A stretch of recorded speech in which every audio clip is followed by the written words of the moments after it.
giving me the opportunity to be in Bandung. First time in Bandung, in this very friendly city. And I'm going to stick to the theme of the meeting at this point. It is about dengue fever. Let's stop it. Yeah, let's stop dengue. So I'm being the last speaker of the day, so I'm a bit advantaged because all the thing about dengue has been presented by all my colleagues prior to this. And as you know, that dengue is a big problem, not only in Southeast Asia, as we have heard earlier, but dengue is also a big problem in Latin America. In most countries in Latin America, they also have dengue. So there are about a few million people who had dengue every year. And as you have heard, dengue is a big problem in Philippines, in Singapore, and not to be outdone by those countries, dengue is also a big problem in Malaysia. And as you can see here, at least the Ministry of Health reported by December 21st, 88 deaths. So it is a serious disease, yeah. I'm not sure, maybe in Bangladesh it's not that serious, but in Malaysia it is serious disease. And dengue is a very old disease, it has been in Malaysia since 1901. And we have trained many doctors to manage our dengue patients well, and yet we still have high number of deaths. So, and as of last year, if you look at the number of cases, it's now 40. By December 21st, it has reached 41,000, and by end of the year, probably more. And this is quite disappointing because the last few years prior to 2013, we have seen a steady decrease in the number of dengue cases in Malaysia. It hit almost less than 30,000 at one point, going down to 20,000. We were hoping, we were crossing our finger that the number will keep dropping. But unfortunately, after the big outbreak, massive outbreak in Singapore last year, and it was followed by Malaysia. So something is not quite right.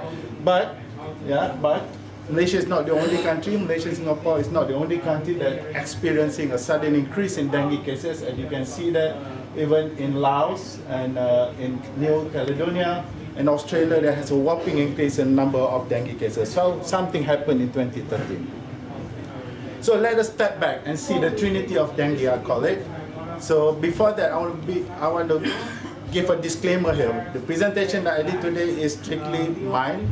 I take full responsibility. It has nothing to do with Ministry of Health. I am not speaking on behalf of WHO, because I noticed that I'm wearing a number of hats here. So I'm not talking on behalf of WHO or Ministry of Health, strictly as an academic. So let us step back. The trinity of dengue, I call it. We have, in order to have a dengue disease, we need a virus, we need a vector, and we need a host. So in the good old days, 100 years ago, maybe 1,000 years ago, the host used to be non-human primates, monkeys. So monkeys used to be the reservoir for dengue virus.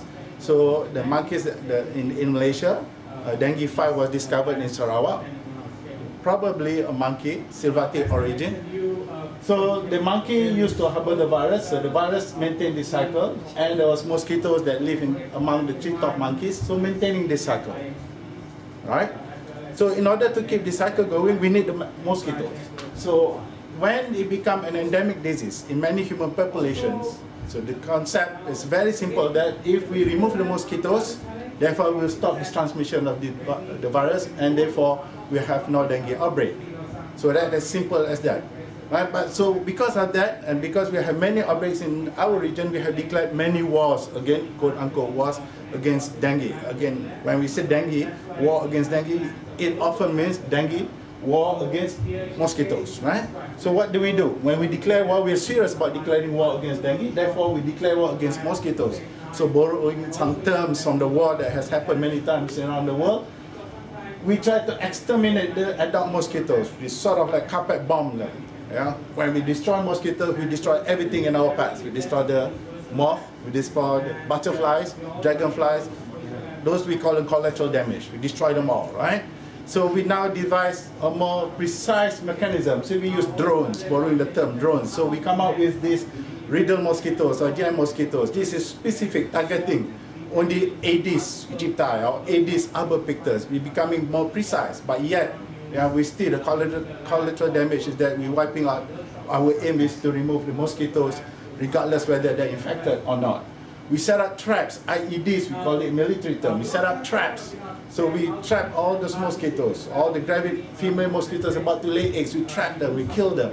We even poison their habitats, the water where they lay their eggs and larvae growing, we put thermophos, we poison the drinking, the habitats, and to eliminate the larvae. The aim is such that we want to reduce the mosquito index, and hoping that by reducing the mosquito index, we reduce the number of mosquitoes that will be able to transmit the virus to human. And we know that over the last 1 century or so, we have lost the war.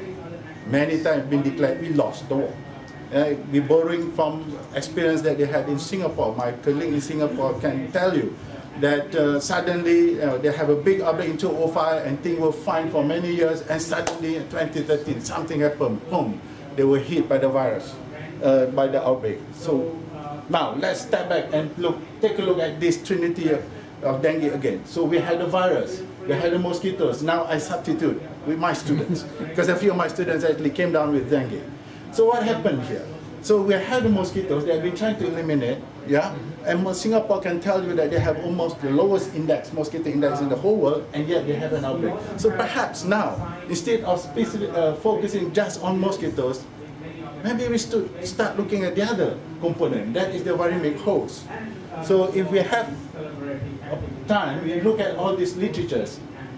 The rate of asymptomatic cases, dengue cases, are actually quite high. These are numbers that we publish. If you look at Thailand, you look at Nicaragua, and you look at Cambodia, asymptomatic dengue cases has been very high. So what does it mean by asymptomatic? That means that you have dengue virus infection, but you don't present with serious clinical symptoms that you want to go, or wanting you to go to a hospital to seek treatment. So during that period, during the viremic period in which the virus is in your blood, because you don't have symptoms, you do not know you are sick, but you can still travel around. You can go to the movies, you can probably take your girlfriend out or your boyfriends out, you can do all your normal social activities. So perhaps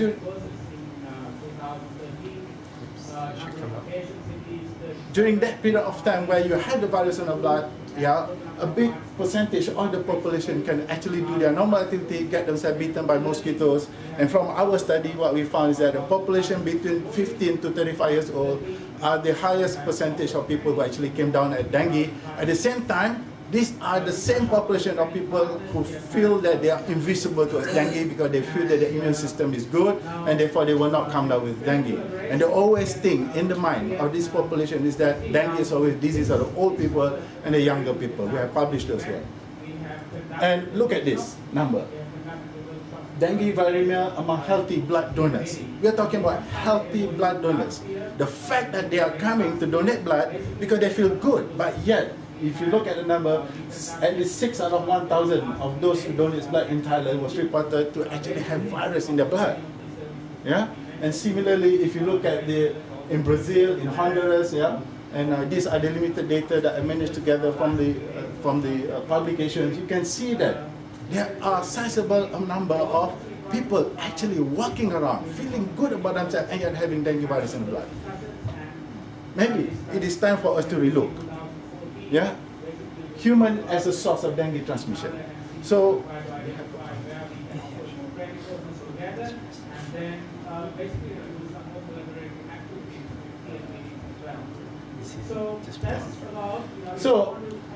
dengue is a compulsory, is a reportable disease in Malaysia, in Singapore, in many countries, in Pakistan, and in Bangladesh. I presume that if there is a dengue case, you must report to Ministry of Health.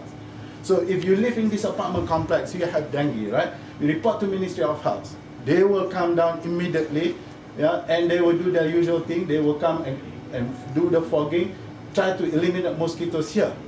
But what happens is not oftentimes is that when you do this, there are those who are actually harboring the virus that probably will leave this apartment to go elsewhere, especially if you're not feeling too well on Thursday. And you take a medical leave on Friday, that gives you enough time to visit your family members outside from this apartment complex. Of course, mosquito cannot fly that far, but mosquito can hitch a ride in this car to travel to visit your family together with you. But at the same time, you can actually take the virus and share it with our family members here, and the mosquitoes in your sorry, lose transmission. No, it's just the PowerPoint. Oh. It's not getting up. Okay, so the mosquitoes that was living, your family members were not infected then, but then suddenly now they become infected. Now you can share with the virus with the entire family and also with your neighbors. As evidence here, you see Malacca is about just an hour drive from Klang Valley, the heart of dengue in Malaysia. And Johor is about 3 hours drive just from Kuala Lumpur. So you see that last year they're having humongous increase in the number of people who got dengue. You look at the Malacca 229%, Johor 191% increase. So what if we can block the transmission, we can prevent the mosquitoes from getting infected? So now the focus is not about the mosquito infecting a population, but the focus now, what if we prevent the mosquitoes who are living here, innocently living here, from getting infected by the human? So perhaps we can stop transmission of dengue. Perhaps we can prevent the break of dengue. And perhaps all this year we've been fighting the wrong enemies and therefore the wrong war. So how do we protect mosquitoes? Again, not protecting human. How do we protect mosquitoes from dengue infection? So we can actually get those who are infected to sleep rather than those healthy adults like us sleeping in mosquito nets. And perhaps when if you are sick, you protect yourself with proper clothing. Not people like us protecting ourselves, but only those who are sick, and perhaps using mosquito repellent.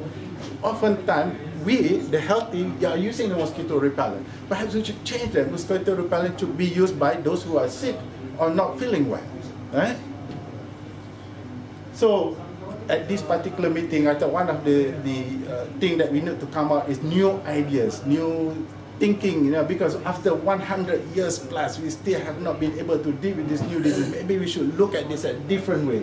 Maybe we should now deal with the dengue virus carriers instead of the mosquitoes. We've been talking about mosquitoes and managing patients all this while. It's sad that we have to manage patients because that is almost at the end result.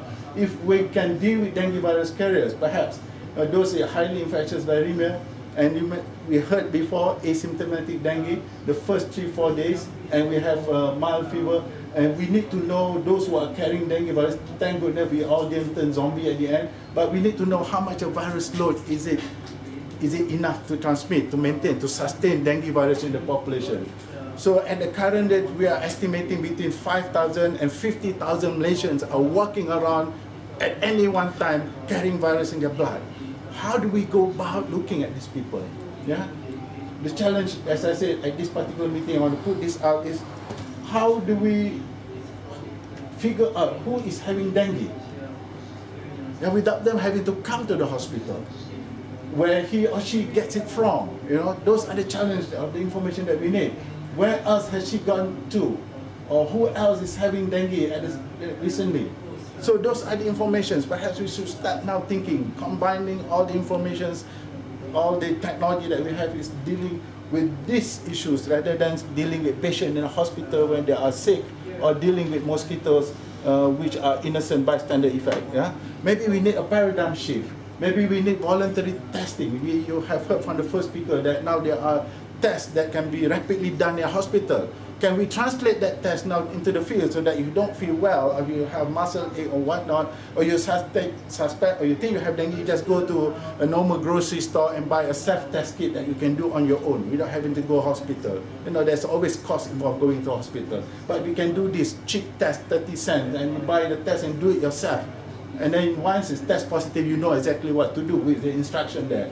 Perhaps you can come up with some kind of functional foods like supplement. When you take it with you, living in the environment where you have dengue all the time, perhaps you take the functional food that directly reduce the virus load. Maybe that will reduce transmission. There are a number of papers that have come out suggesting that number of flavonoids can actually help reduce virus load or virus replication, perhaps. Or maybe we should do, this is a bit controversial, NSA style surveillance. We do complete surveillance. Who bought paracetamol, when, why they bought paracetamol? Who asked for instruction to prepare papaya extract? That papaya extract has been touted as one of the cure for dengue. Maybe we should do that, should track them. Why do you want to build or prepare a papaya extract juice? So maybe we can do that kind of surveillance so that we are more proactive at looking at those who are actually having dengue rather than going after mosquitoes. And perhaps last but not least, perhaps we can immunize mosquitoes rather than the failure, you heard of the failure of vaccine. Maybe we should go out and immunize mosquitoes.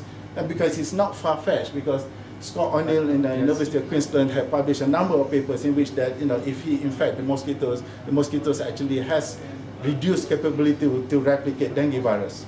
Perhaps we can now immunize mosquitoes so that we can save and protect our mosquitoes. So stop infecting mosquitoes should be the campaign rather than kill the mosquitoes. We should reverse it. Because all these years we've been talking about eliminating mosquitoes and we have never won. We always lose in the end. Maybe we should start protecting mosquitoes from getting infected by us. Perhaps then we'll be able to stop dengue and having a dengue-free world. And our children can go out and happily be bitten by mosquitoes and not worry about getting dengue. With that, I thank you all for giving me this opportunity to share my thoughts and my view. Whatever the thoughts have been given out is personal, is mine. And I want to acknowledge all the people who over the years have been working with me. There are a number of papers there that we have been publishing on these areas, and perhaps if you are interested, please feel free to contact me. With that, again, thank you all for your patience. Thank you very much, Professor Sazaly.